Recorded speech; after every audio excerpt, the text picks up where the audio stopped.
person who understands that we as individuals lend our power to the state, and by consent, we share the sovereign power of governments, it is my honor to speak for RJ today. A true patriot whose dedication and love for our country led him to the National Guard, where his oath to protect and defend keeps him today. It is in those same spirits of love and service that RJ saw a dire need for true constitutionalists to populate the positions of our elected servants. In true leadership fashion, when he heard the call of liberty, he answered yes. RJ is proud of what the Libertarian Party has done over the last several decades, keeping the spark of liberty alive. He is not ashamed, and in fact, he's actually very proud to be a constitutional conservative with libertarian credentials. He was very flattered to have been identified in that light by Judge Napolitano while appearing twice with the judge on Freedom Watch. The images present in his recent work calling for nullification of unconstitutional actions by the federal government speaks volumes, giving insight into his perspective. RJ has written the following as a template for state legislators across the nation in hope they will take the first step in the restoration of their state sovereignty. And I'm going to attempt to read this now. Declaration of Nullification. We, the people of the great state of Oklahoma, hold these truths to be evident from our constitutional contract with the United States of America, that the states of that union are as sovereign as foreign states, and that they give up only so much of their sovereignty so as to allow for the execution of those powers enumerated and assigned to the federal government in the Constitution. Further, we hold that the United States Constitution represents our people's consent to be governed, not in any measure beyond that which is contained in our Constitution and the consent of the several states, but to allow the United States to act for them on the issues of national defense, foreign policy, foreign trade, and interstate commerce. Moreover, we hold that when these consents are breached, as they have been by all three branches of the federal government, that each breach is an act of tyranny upon we the people and breach of contract upon the several states. These abuses stretch back to the beginning of the previous century and are evident by the federal government's long-standing design to reduce the federalist system consented to in the Constitution to one of despotic central government rule. Such a government was not envisioned by the founders or by the states that ratified the Constitution or by the states that joined the Union since. And such a government is wholly detrimental to the people's liberty and to the sovereignty of the states.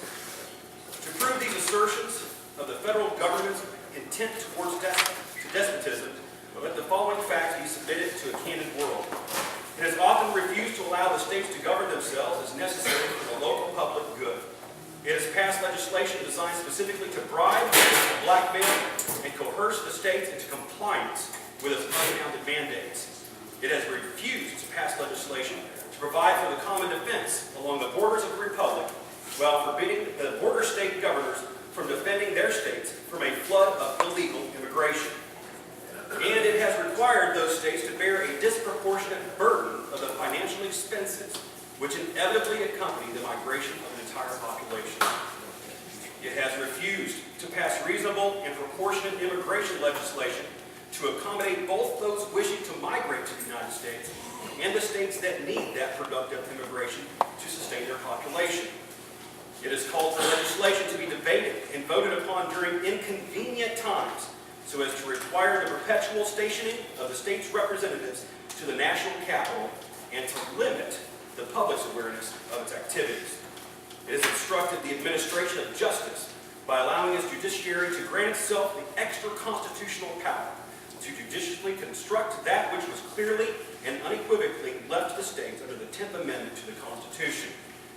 It has erected a multitude of new offices and bureaucracies to which legislative authority has been delegated, in direct violation of Article 1, Section 1 of the Constitution, the effect of which has been the harassment of the people, the depletion of the public monies, and the wholesale infringement upon individual liberty and state sovereignty. As the people and the states attempt to comply with more and more rules and regulations than can be known by by the common person. It has given monies from the Treasury intended for the general welfare of the federal government, not for the individual welfare of its citizens or foreign states, but to both foreign governments to curry favor and engage in entangling alliances, and to individual citizens and special interest groups to buy votes as well as ill-gotten political influence.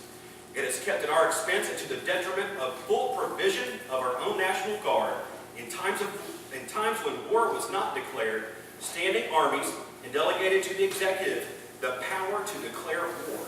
Through aggressive foreign policy, actions committed in direct violation of Article 1, Section 8. It is combined with foreign states to subject us to a jurisdiction foreign to our Constitution and acknowledged and unacknowledged by our laws, giving its assent to their acts of pretended legislation. For placing our armed forces under the command of foreign officers subject to foreign military jurisdictions, not in accordance with the Constitution or the Uniform Code of Military Justice. For quartering and training large bodies of foreign troops in our states and territories at the expense of our Treasury under the guise of foreign aid.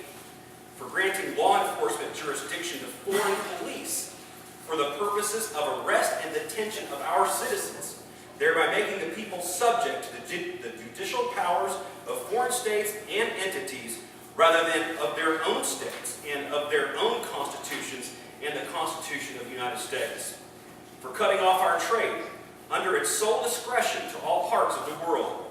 For preventing the free market growth of commerce, trade, and industry to the detriment of our state's economy under the guise of radical environmentalism and for the purpose of controlling our prosperity and production rather than merely making it regular among the several states. For taking away our charters, abolishing our most valuable laws, and altering fundamentally the form of our government. For declaring in themselves the power to legislate for us in direct contrivance to the 10th Amendment.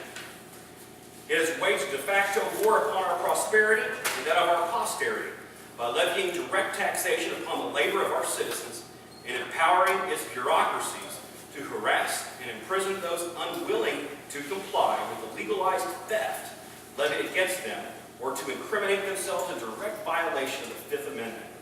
It has stolen the wealth of the entire population by seizing our gold and silver and replacing the same with a worthless paper currency that is manipulated at the whim of private bankers, not accountable to the people in the manner that Congress alone is accountable under Article 1, Section 8. In so doing, it has turned over our states into criminal enterprises by making them unable to comply with the directives of Article 1, Section 10, which require that all state transactions be conducted in only gold or silver currency, and that states make only gold and silver a legal tender in payment of debts. In every stage of these oppressions, we have petitioned for redress through the political process, only to have those petitions answered by the repeated injury of the tyranny of majority inconsistent with the Republican government promised to all states. In Article 4, Section 4 of the Constitution, a central government whose character is thus marked by every act which may define tyranny is unfit to govern a free republic. We therefore, the duly elected legislators of the state of Oklahoma, sitting in General Assembly and on behalf of the people of Oklahoma, under the eyes of God, declare our sovereign right to nullify any and all federal legislation which breaches our contract with the United States. This authority to act in defense of our citizens and our sovereignty extends to the governor of Oklahoma and to the sheriffs of each county to use any and all appropriate means to protect our citizens from the legislative enforcement efforts of the federal government, henceforth deemed by this body to be in contradiction to the Constitution of the United States. And we really hope that you are all encouraged to spread this message and support RJ in this primary. We desperately need liberty-loving patriots to serve us in Oklahoma's 4th District. Thank you very much.